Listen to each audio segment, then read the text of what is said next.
2.4. Seeing. To be a safe driver, you need to know what's going on all around your vehicle. Not looking properly is a major cause of crashes. 2.4.1. Seeing ahead. All drivers look ahead, but many don't look far enough ahead. Importance of looking far enough ahead. Because stopping or changing lanes can take a lot of distance, knowing what the traffic is doing on all sides of you is very important. You need to look well ahead to make sure you have room to make these moves safely. How far ahead to look? Most good drivers look at least 12 to 15 seconds ahead. That means looking ahead the distance you will travel in 12 to 15 seconds. At lower speeds, that's about 1 block. At highway speeds, it's about a quarter of a mile. If you're not looking that far ahead, you may have to stop too quickly or make quick lane changes. Looking 12 to 15 seconds ahead doesn't mean not paying attention to things that are closer. Good drivers shift their attention back and forth, near and far. Figure 2.6 illustrates how far to look ahead. Illustration, Figure 2.6, showing city driving, 12 to 15 seconds is about 1 block. Open highway, 12 to 15 seconds is about a quarter mile. Continuing with the text. Look for traffic. Look for vehicles coming onto the highway, into your lane, or turning. Watch for brake lights from slowing vehicles. By seeing these things far enough ahead, you can change your speed or change lanes if necessary to avoid a problem. If a traffic light has been green for a long time, it will probably change before you get there. Start slowing down and be ready to stop. 2.4.2. Seeing to the sides and rear. It's important to know what's going on behind and to the sides. Check your mirrors regularly. Check more often in special situations. Mirror adjustment. Mirror adjustment should be checked prior to the start of any trip and can only be checked accurately when the trailer or trailers are straight. You should check and adjust each mirror to show some part of the vehicle. This will give you a reference point for judging the position of the other images. Regular checks. You need to make regular checks of your mirrors to be aware of traffic and to check your vehicle. Traffic. Check your mirrors for vehicles on either side and in back of you. In an emergency, you may need to know whether you can make a quick lane change. Use your mirrors to spot overtaking vehicles. There are blind spots that your mirrors cannot show you. Check your mirrors regularly to know where other vehicles are around you and to see if they move into your blind spots. Check your vehicle. Use the mirrors to keep an eye on your tires. It's one way to spot a tire fire. If you're carrying open cargo, you can use the mirrors to check it. Look for loose straps, ropes, or chains. Watch for a flapping or ballooning tarp. Special situations. Special situations require more than regular mirror checks. These are lane changes, turns, merges, and tight maneuvers. Lane changes. You need to check your mirrors to make sure no one is alongside you or about to pass you. Check your mirrors before you change lanes to make sure there is enough room. After you have signaled, to check that no one has moved into your blind spot. Right after you start the lane change, to double-check that your path is clear. After you complete the lane change. Turns. In turns, check your mirrors to make sure the rear of your vehicle will not hit anything. Merges. When merging, use your mirrors to make sure the gap in traffic is large enough for you to enter safely. Tight maneuvers. Anytime you are driving in close quarters, check your mirrors often. Make sure you have enough clearance. How to use mirrors. Use mirrors correctly by checking them quickly and understanding what you see. When you use your mirrors while driving on the road, check quickly. Look back and forth between the mirrors and the road ahead. Don't focus on the mirrors for too long. Otherwise, you will travel quite a distance without knowing what's happening ahead. Many large vehicles have curved, convex, fisheye, spot, bug eye, mirrors that show a wider area than flat mirrors. This is often helpful. but everything appears smaller in a convex mirror than it would if you were looking at it directly. Things also seem farther away than they really are. It's important to realize this and to allow for it. Figure 2.7 shows the field of vision using a convex mirror. Illustration: Figure 2.7, field of vision using a convex mirror. Highlighted items at top, driver. Highlighted sections on the bottom of the illustration, convex mirror view, plane mirror view, blind spot area, plane mirror view, convex mirror view. Continuing with the text. 2.5. Communicating. 2.5.1. Signal your intentions. Other drivers can't know what you are going to do until you tell them. Signaling what you intend to do is important for safety. Here are some general rules for signaling. Turns. There are 3 good rules for using turn signals. Signal early. Signal well before you turn. It is the best way to keep others from trying to pass you. Signal continuously. You need both hands on the wheel to turn safely. Don't cancel the signal until you have completed the turn. Cancel your signal. Don't forget to turn off your turn signal after you've turned, if you don't have self-canceling signals. Lane changes. Put your turn signal on before changing lanes. Change lanes slowly and smoothly. That way a driver you didn't see may have a chance to honk his or her horn or avoid your vehicle. Slowing down. Warn drivers behind you when you see you'll need to slow down. A few light taps on the brake pedal, enough to flash the brake lights, should warn following drivers. Use the 4-way emergency flashers for times when you are driving very slowly or are stopped. Warn other drivers in any of the following situations. Trouble ahead. The size of your vehicle may make it hard for drivers behind you to see hazards ahead. If you see a hazard that will require slowing down, warn the drivers behind by flashing your brake lights. Tight turns. Most car drivers don't know how slowly you have to go to make a tight turn in a large vehicle. Give drivers behind you warning by braking early and slowing gradually. Stopping on the road. Truck and bus drivers sometimes stop in the roadway to unload cargo or passengers, or to stop at a railroad crossing. Warn following drivers by flashing your brake lights. Don't stop suddenly. Driving slowly. Drivers often do not realize how fast they are catching up to a slow vehicle until they are very close. If you must drive slowly, alert following drivers by turning on your emergency flashers if it is legal. Laws regarding the use of flashers differ from one state to another. Check the laws of the states where you will drive. Don't direct traffic. Some drivers try to help out others by signaling when it is safe to pass. You should not do this. You could cause a crash. You could be blamed, and it could cost you thousands of dollars. 2.5.2. Communicating your presence. Other drivers may not notice your vehicle even when it's in plain sight. To help prevent crashes, let them know you're there. When passing. Whenever you are about to pass a vehicle, pedestrian or bicyclist, assume they don't see you. They could suddenly move in front of you. When it is legal, tap the horn lightly or, at night, flash your lights from low to high beam and back. And drive carefully enough to avoid a crash even if they don't see or hear you. When it's hard to see. At dawn, dusk, in rain or snow, you need to make yourself easier to see. If you are having trouble seeing other vehicles, other drivers will have trouble seeing you. Turn on your lights. Use the headlights, not just the identification or clearance lights. Use the low beams. High beams can bother people in the daytime as well as at night. When parked at the side of the road. When you pull off the road and stop, be sure to turn on the 4-way emergency flashers. This is important at night. Don't trust the taillights to give warning. Drivers have crashed into the rear of a parked vehicle because they thought it was moving normally.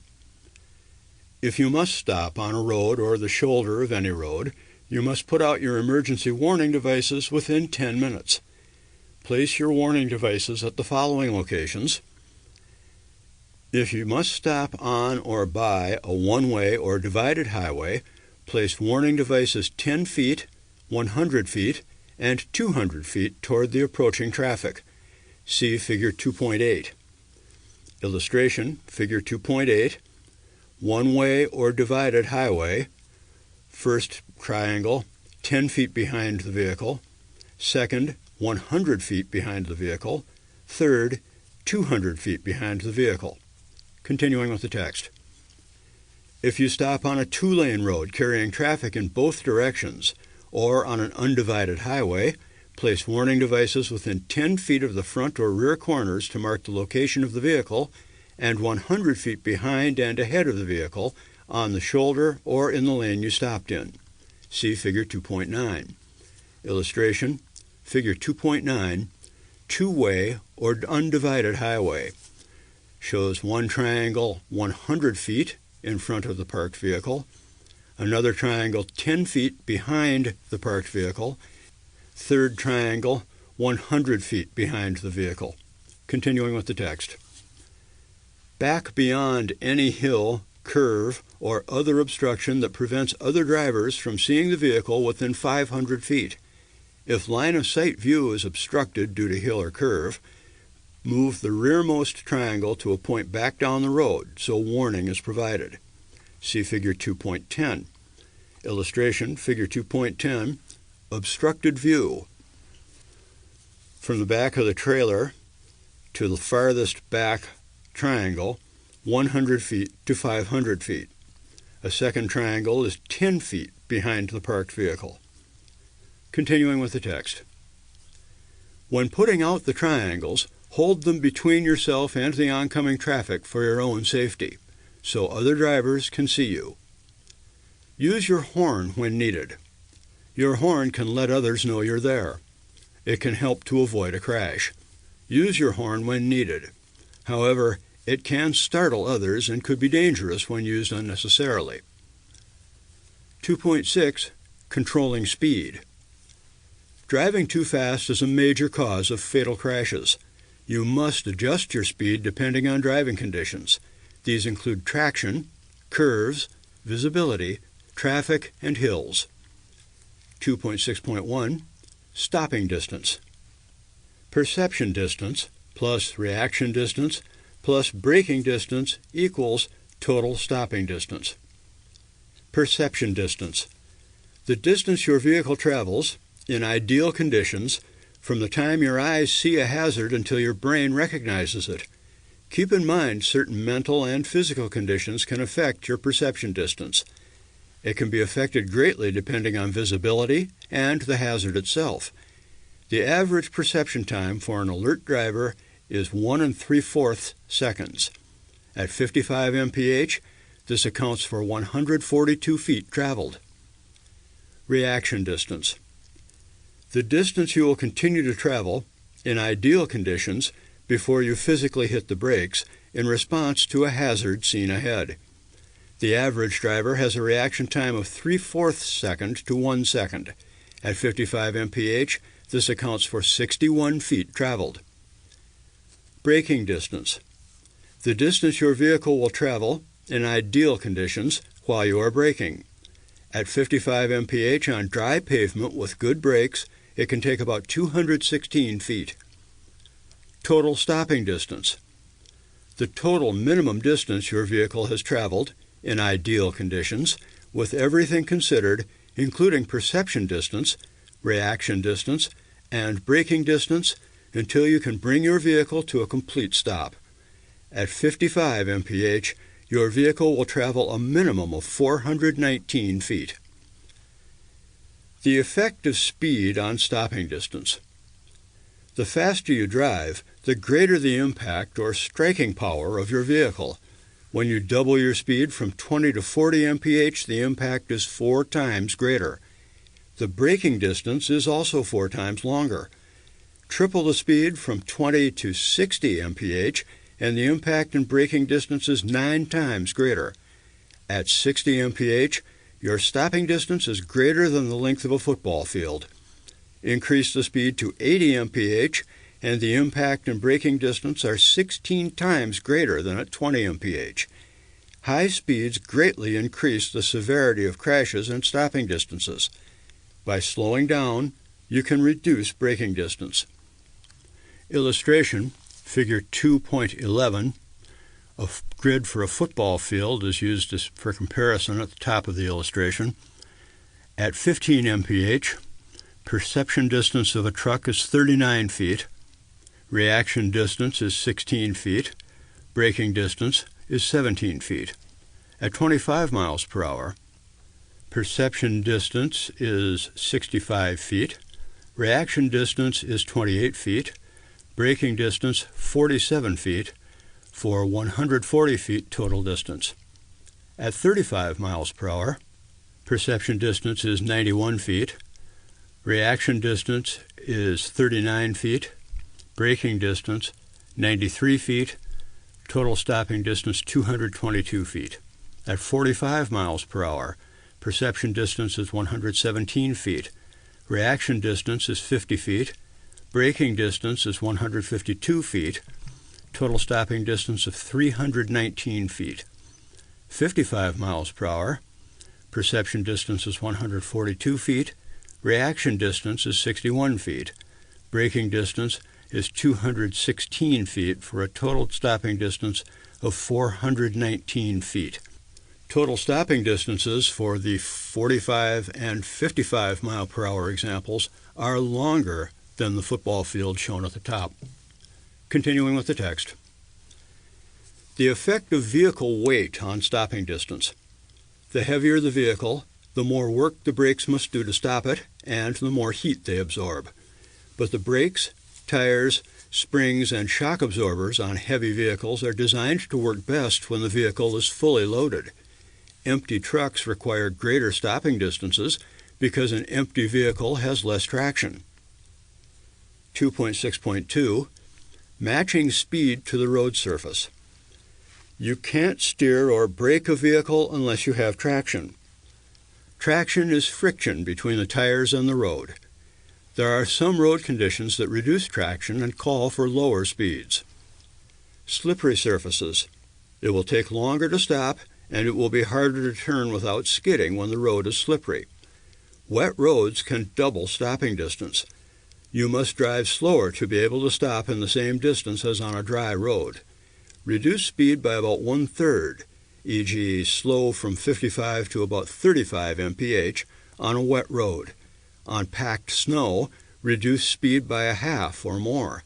If the surface is icy, reduce speed to a crawl and stop driving as soon as you can safely do so. Identifying slippery surfaces. Sometimes it's hard to know if the road is slippery. Here are some signs of slippery roads. Shaded areas. Shady parts of the road will remain icy and slippery long after open areas have melted. Bridges. When the temperature drops, bridges will freeze before the road will. Be especially careful when the temperature is close to 32 degrees Fahrenheit. Melting ice. Slight melting will make ice wet. Wet ice is much more slippery than ice that is not wet. Black ice. Black ice is a thin layer that is clear enough that you can see the road underneath it. It makes the road look wet.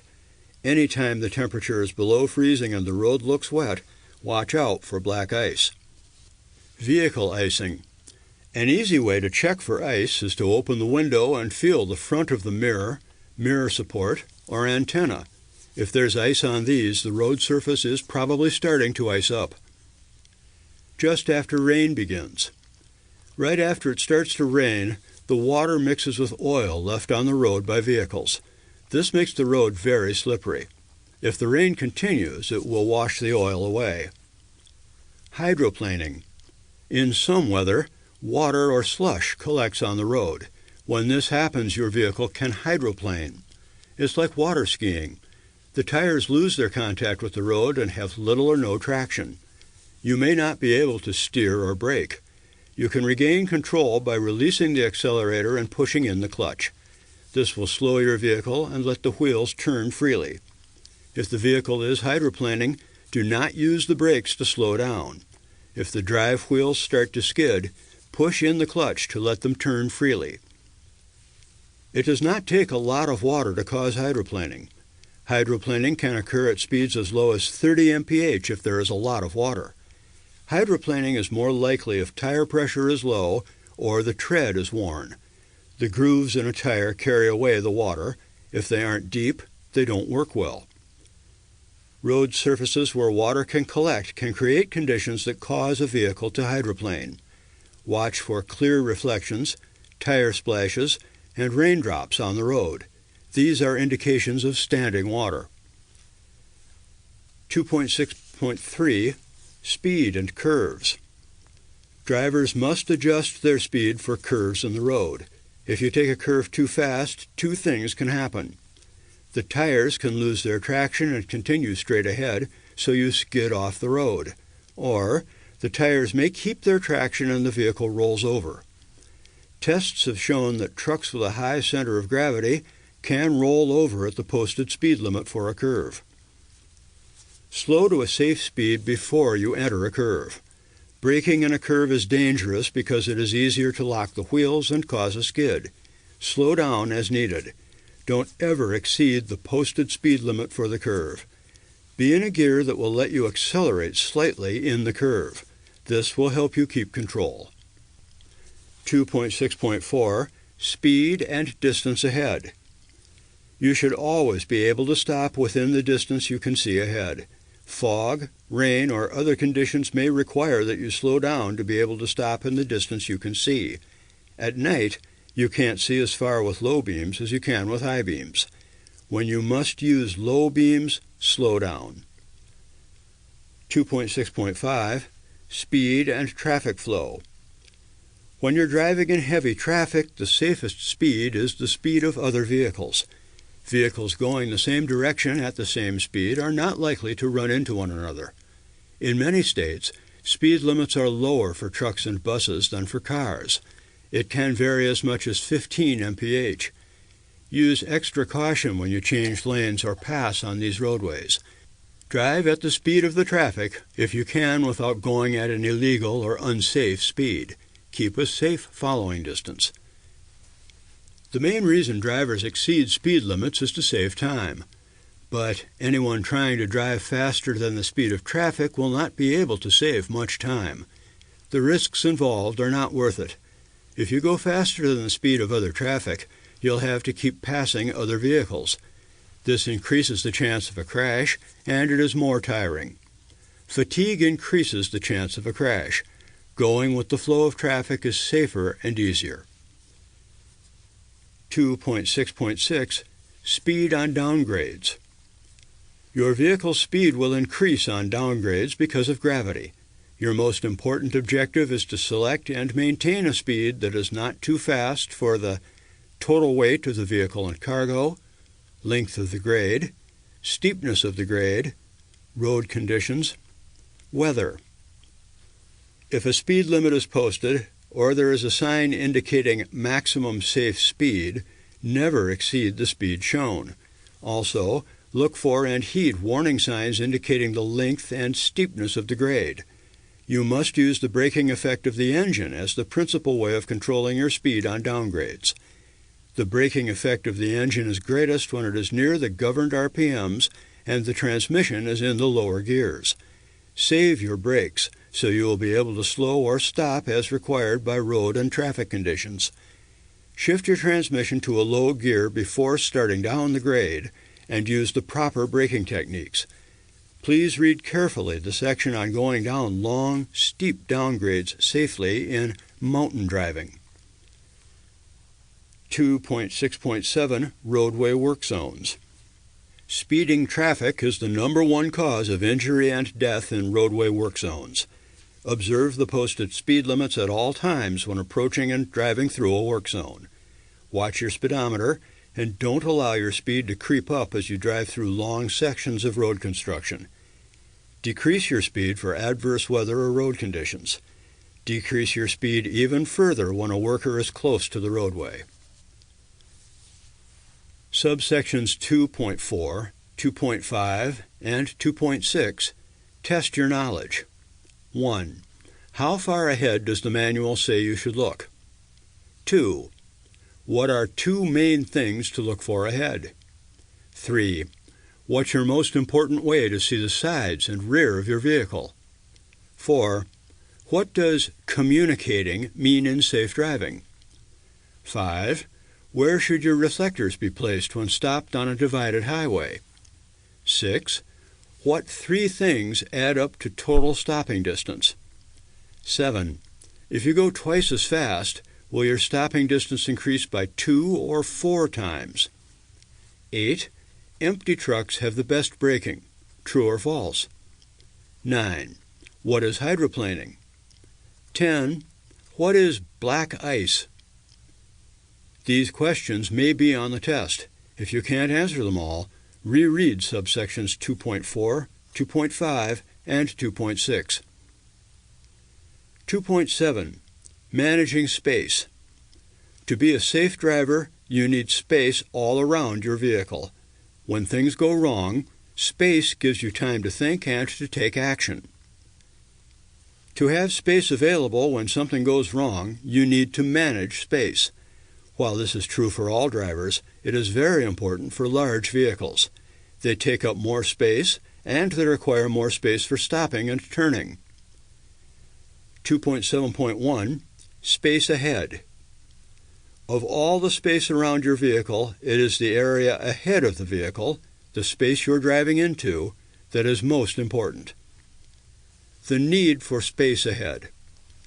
You need space ahead in case you must suddenly stop.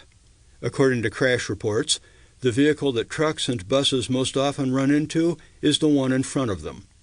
The most frequent cause is following too closely.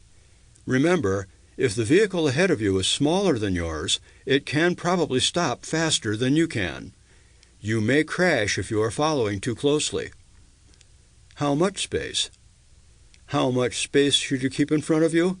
One good rule says you need at least 1 second for each 10 feet of vehicle length at speeds below 40 mph. At greater speeds, you must add 1 second for safety. For example, if you are driving a 40-foot vehicle, you should leave 4 seconds between you and the vehicle ahead. In a 60-foot rig, you'll need 6 seconds. Over 40 mph, you'd need 5 seconds for a 40-foot vehicle and 7 seconds for a 60-foot vehicle. See Figure 2.12. Illustration, Figure 2.12, Heavy Vehicle Formula. For timed interval following distance, 1 second required for each 10 feet of vehicle length at speeds under 40 mph. Above 40 mph, use same formula, then add 1 second for the additional speed. 40-foot truck, under 40 mph, equals 4 seconds. 50-foot truck, above 40 mph, equals 6 seconds. 60-foot truck, under 40 mph, equals 6 seconds. Continuing with the text. To know how much space you have, wait until the vehicle ahead passes a shadow on the road, a pavement marking, or some other clear landmark. Then count off the seconds like this, 1001, 1002, and so on, until you reach the same spot. Compare your count with the rule of 1 second for every 10 feet of length. If you are driving a 40-foot truck and only counted up to 2 seconds, you're too close.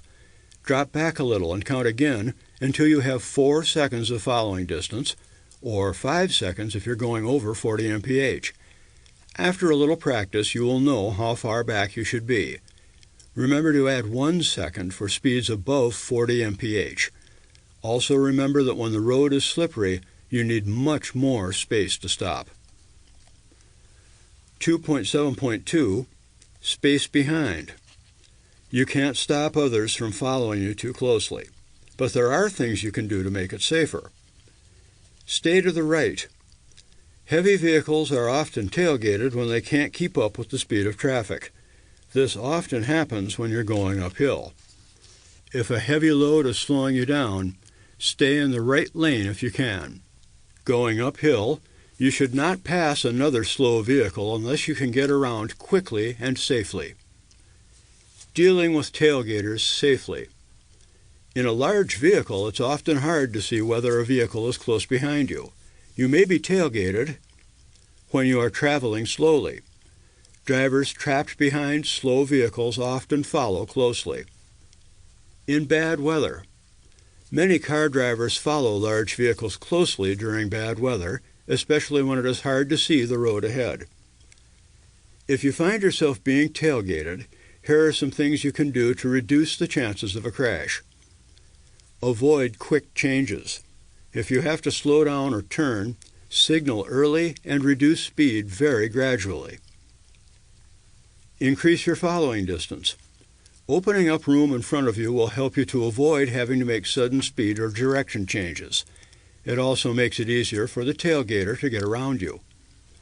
Don't speed up. It's safer to be tailgated at a low speed than a high speed. Avoid tricks. Don't turn on your taillights or flash your brake lights. Follow the suggestions above. 2.7.3 Space to the sides. Commercial vehicles are often wide and take up most of a lane. Safe drivers will manage what little space they have. You can do this by keeping your vehicle centered in your lane and avoid driving alongside others. Staying centered in a lane. You need to keep your vehicle centered in the lane to keep safe clearance on either side. If your vehicle is wide, you have little room to spare. Traveling next to others. There are two dangers in traveling alongside other vehicles. Another driver may change lanes suddenly and turn into you. You may be trapped when you need to change lanes. Find an open spot where you aren't near other traffic. When traffic is heavy, it may be hard to find an open spot. If you must travel near other vehicles, try to keep as much space as possible between you and them. Also, drop back or pull forward so that you are sure the other driver can see you. Strong winds. Strong winds make it difficult to stay in your lane. The problem is usually worse for lighter vehicles. This problem can be especially bad coming out of tunnels. Don't drive alongside others if you can avoid it. 2.7.4 Space overhead. Hitting overhead objects is a danger. Make sure you always have overhead clearance. Don't assume that the heights posted at bridges and overpasses are correct. Repaving or packed snow may have reduced the clearances since the heights were posted. The weight of a cargo van changes its height. An empty van is higher than a loaded one.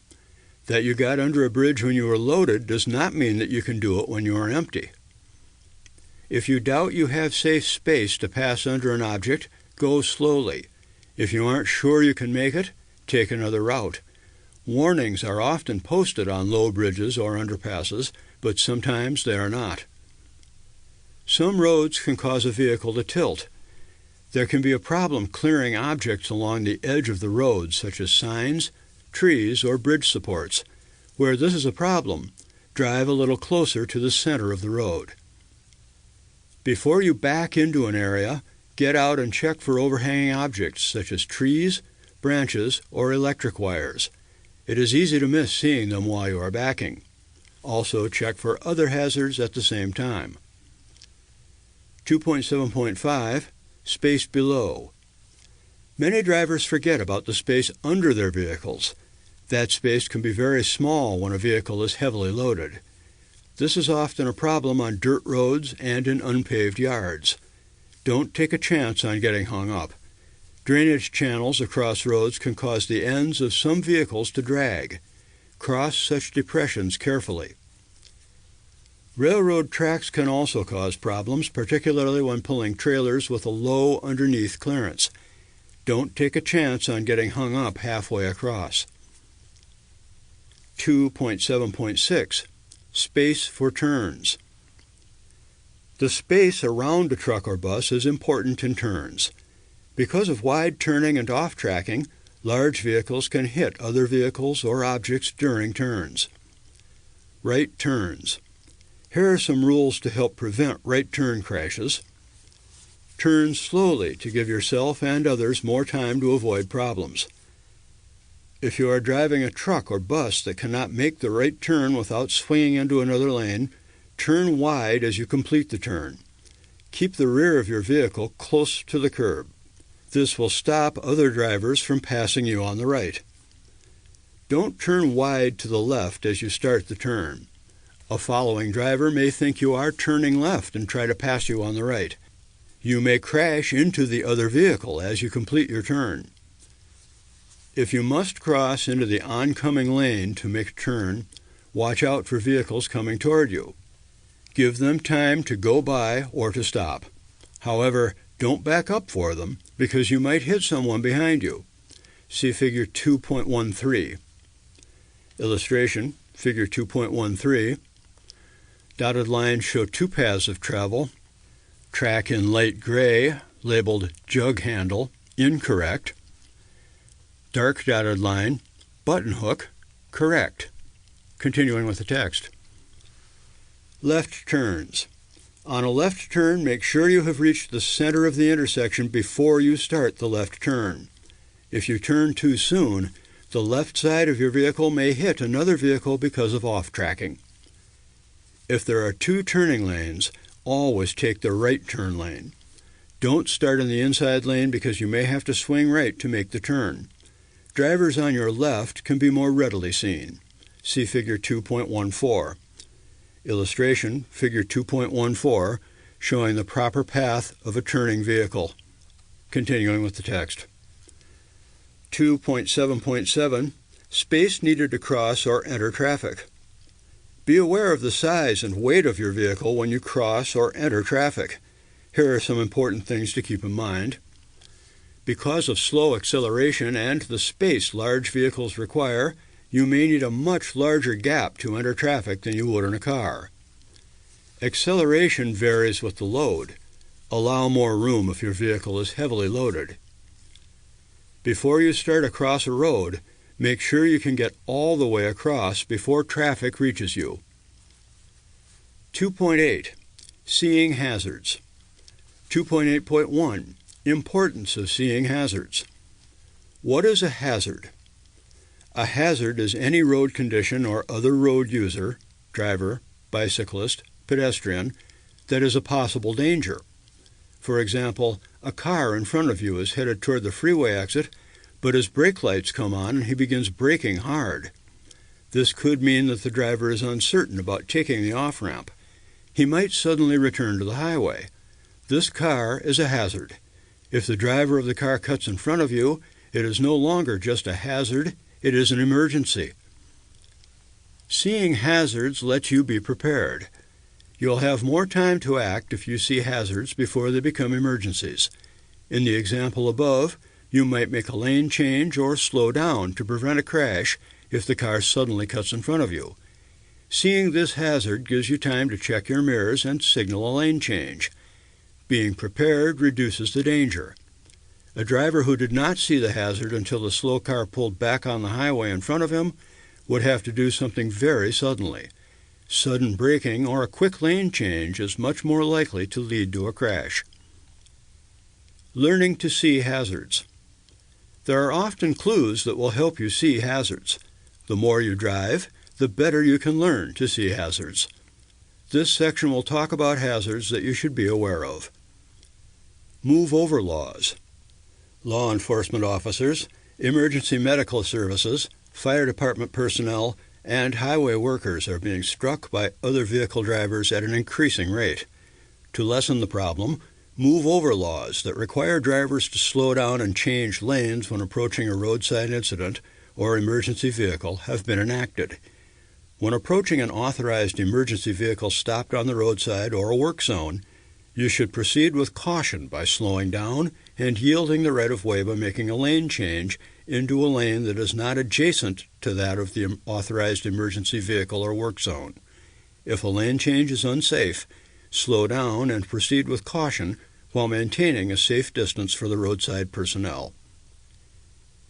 2.8.2 Hazardous roads. Slow down and be very careful if you see any of the following road hazards. Work zones. When people are working on the road, it is a hazard. There may be narrower lanes, sharp turns, or uneven surfaces. Other drivers are often distracted and may drive unsafely. Workers in construction vehicles may get in the way. Drive slowly and carefully in your work zones. Use your four-way flashers or brake lights to warn drivers behind you. Drop-off. Sometimes the pavement drops off sharply near the edge of the road. Driving too near the edge can tilt your vehicle toward the side of the road. This can cause the top of your vehicle to hit roadside objects, signs, tree limbs. Also, it can be hard to steer as you cross the drop-off, going off the road or coming back on. Foreign objects. Things that have fallen on the road can be hazards. They can be a danger to your tires and wheel rims. They can damage electrical and brake lines. They can be caught between dual tires and cause severe damage. Some obstacles that appear to be harmless can be very dangerous. For example, cardboard boxes may be empty, but they may also contain some solid or heavy material capable of causing damage. The same is true of paper and cloth sacks. It is important to remain alert for objects of all sorts so you can see them early enough to avoid them without making sudden, unsafe moves. Off-ramps and on-ramps. Freeway and turnpike exits can be particularly dangerous for commercial vehicles. Off-ramps and on-ramps often have speed limit signs posted. Remember, these speeds may be safe for automobiles, but may not be safe for larger vehicles or heavily loaded vehicles. Exits that go downhill and turn at the same time can be especially dangerous. The downgrade makes it difficult to reduce speed. Braking and turning at the same time can be a dangerous practice. Make sure you are going slowly enough before you get on the curved part of an off-ramp or on-ramp. 2.8.3 Drivers who are hazards. In order to protect yourself and others, you must know when other drivers may do something hazardous. Some clues to this type of hazard are discussed below. Blocked vision. People who can't see others are a very dangerous hazard. Be alert for drivers whose vision is blocked. Vans, loaded station wagons, and cars with the rear window blocked are examples. Rental trucks should be watched carefully. Their drivers are often not used to the limited vision they have to the sides and rear of the truck. In winter, vehicles with frosted, ice-covered, or snow-covered windows are hazards. Vehicles may be partly hidden by blind intersections or alleys.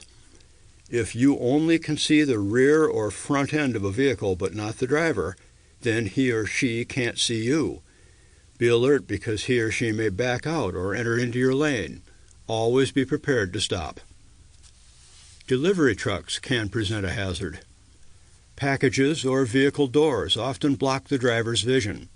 Drivers of step vans, postal vehicles, and local delivery vehicles often are in a hurry and may suddenly step out of their vehicle or drive their vehicle into the traffic lane. Parked vehicles can be hazards, especially when people start to get out of them, or they may suddenly start up and drive into your way.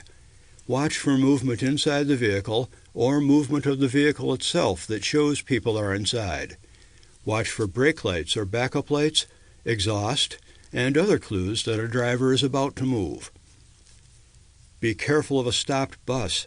Passengers may cross in front of or behind the bus, and they often can't see you. Pedestrians and bicyclists can also be hazards. Walkers, joggers, and bicyclists may be on the road with their back to the traffic so they can't see you. Sometimes they wear portable stereos with headsets so they can't hear you either. This can be dangerous. On rainy days, pedestrians may not see you because of hats or umbrellas. They may be hurrying to get out of the rain and may not pay attention to the traffic. Distractions.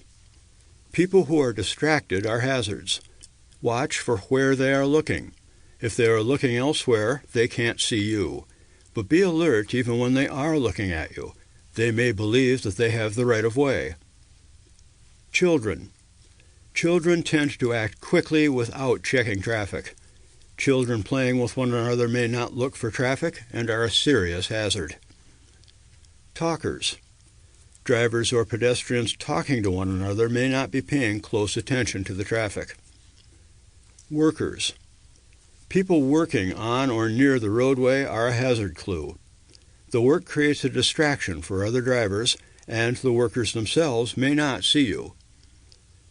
Ice cream trucks. Someone selling ice cream is a hazard clue. Children may be nearby and may not see you. Disabled vehicles. Drivers changing a tire or fixing an engine often do not pay attention to the danger that roadway traffic is to them. They are often careless. Jacked up wheels or raised hoods are hazard clues. Crashes. Crashes are particularly hazardous. People involved in the crash may not look for traffic. Passing drivers tend to look at the accident. People often run across the road without looking. Vehicles may slow or stop suddenly. Shoppers. People in and around shopping areas are often not watching traffic because they are looking for stores or looking into store windows. Confused drivers. Confused drivers often change directions suddenly or stop without warning. Confusion is common near freeway or turnpike interchanges and major intersections. Tourists unfamiliar with the area can be very hazardous. Clues to tourists include car-top luggage and out-of-state license plates. Unexpected actions, stopping in the middle of a block, changing lanes for no apparent reason, backup lights suddenly going on, are clues to confusion. Hesitation is another clue, including driving very slowly, using brakes often, or stopping in the middle of an intersection. You may also see drivers who are looking at street signs, maps, and house numbers. These drivers may not be paying attention to you. Slow drivers. Motorists who fail to maintain normal speed are hazards. Seeing slow-moving vehicles early can prevent a crash. Some vehicles, by their nature, are slow, and seeing them is a hazard clue. Mopeds, farm machinery, construction machinery, tractors, etc. Some of these will have the slow-moving vehicle symbol to warn you. This is a red triangle with an orange center. Watch for it. Drivers signaling a turn may be a hazard. Drivers signaling a turn may slow more than expected or stop. If they are making a tight turn into an alley or driveway, they may go very slowly. If pedestrians or other vehicles block them, they may have to stop on the roadway. Vehicles turning left may have to stop for oncoming vehicles. Drivers in a hurry. Drivers may feel your commercial vehicle is preventing them from getting where they want to go on time. Such drivers may pass you without a safe gap in the oncoming traffic, cutting too close in front of you. Drivers entering the road may pull in front of you in order to avoid being stuck behind you, causing you to brake. Be aware of this and watch for drivers who are in a hurry. Impaired drivers. Drivers who are sleepy, have had too much to drink, are on drugs, or who are ill are hazards.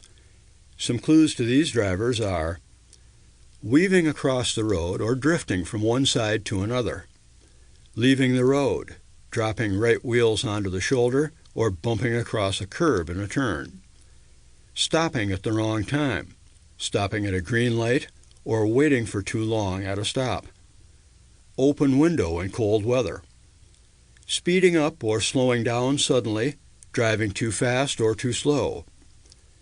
Be alert for drunk drivers and sleepy drivers late at night. Driver body movement as a clue. Drivers look in the direction they are going to turn. You may sometimes get a clue from a driver's head and body movements that a driver may be going to make a turn, even though the turn signals aren't on. Drivers making over-the-shoulder checks may be going to change lanes. These clues are most easily seen in motorcyclists and bicyclists. Watch other road users and try to tell whether they might do something hazardous. Conflicts. You are in conflict when you have to change speed and/or direction to avoid hitting someone. Conflicts occur at intersections where vehicles meet, at merges, such as turnpike on-ramps, and where there are needed lane changes, such as the end of a lane forcing a move to another lane of traffic. Other situations include slow-moving or stalled traffic in a traffic lane and crash scenes. Watch for other drivers who are in conflict because they are a hazard to you. When they react to this conflict, they may do something that will put them in conflict with you. 2.8.4 Always have a plan.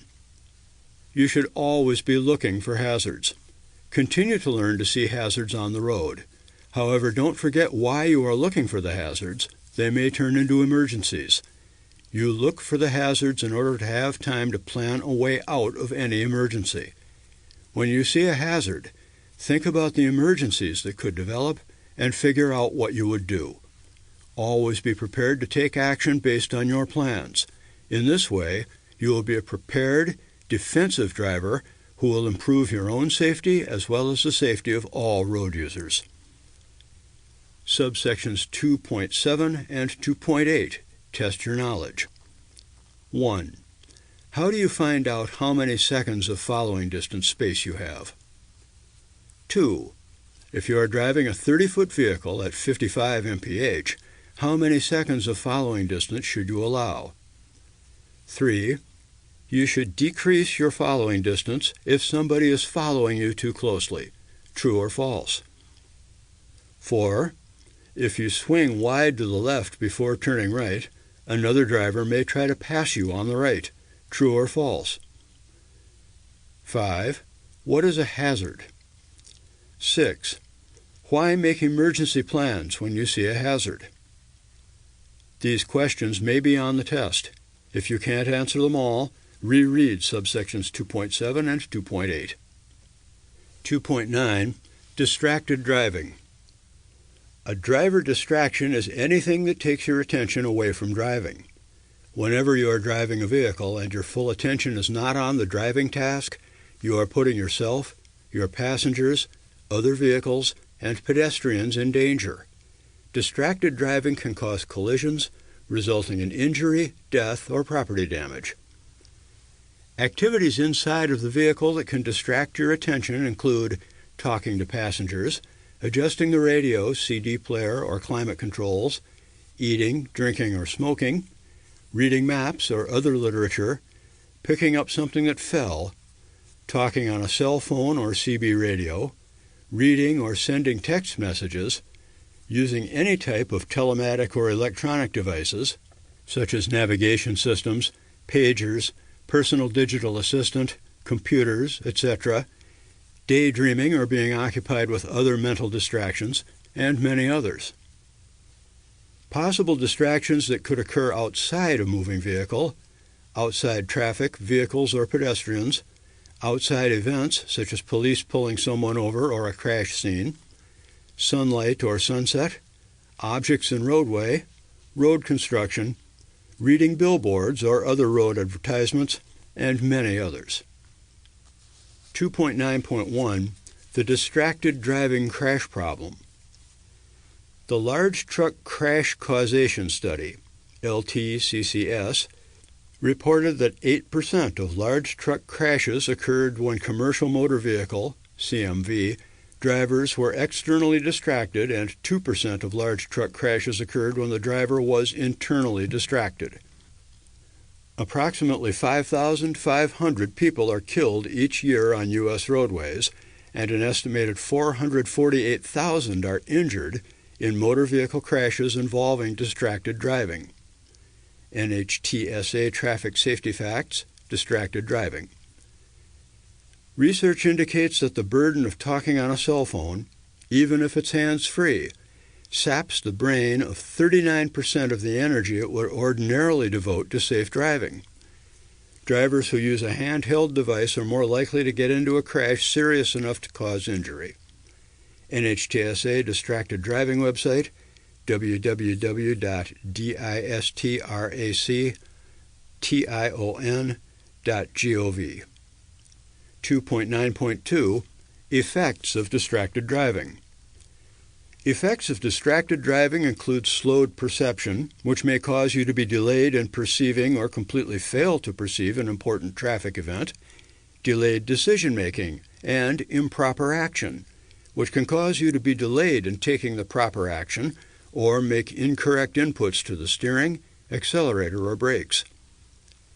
2.9.3 Types of distractions. There are many causes of distraction, all with the potential to increase risk. Physical distraction, one that causes you to take your hands off the wheel or eyes off the road, such as reaching for an object. Mental distraction, activities that take your mind away from the road, such as engaging in conversation with a passenger or thinking about something that happened during the day. Both physical and mental distraction, even greater chance a crash could happen, such as talking on a cell phone or sending or reading text messages. 2.9.4 Cell or mobile phones. 49 CFR Part 383, 384, 390, 391, and 392 of the Federal Motor Carrier Safety Regulations, FMCSRs, and the Hazardous Materials Regulations, HMR, restricts the use of handheld mobile telephones by drivers of commercial motor vehicles, CMVs, and implements new driver disqualification sanctions for drivers of CMVs who fail to comply with this federal restriction or who have multiple convictions for violating a state or local law or ordinance on motor vehicle traffic control that restricts the use of handheld mobile telephones. Additionally, motor carriers are prohibited from requiring or allowing drivers of CMVs to use handheld mobile telephones. The use of handheld mobile telephones means, quote, using at least one hand to hold a mobile telephone to conduct a voice communication, dialing a mobile telephone by pressing more than a single button, end quote, or, quote, moving from a seated driving position while restrained by a seatbelt to reach for a mobile telephone, end quote. If you choose to use a mobile phone while operating a CMV, you may only use a hands-free mobile phone that is located close to you and that can be operated in compliance with the rule to conduct a voice communication. Your CDL will be disqualified after 2 or more convictions of any state law on handheld mobile telephone use while operating a CMV. Disqualification is 60 days for the second offense within 3 years and 120 days for 3 or more offenses within 3 years. In addition, the first and each subsequent violation of such a prohibition are subject to civil penalties imposed on such drivers in an amount up to $2,750.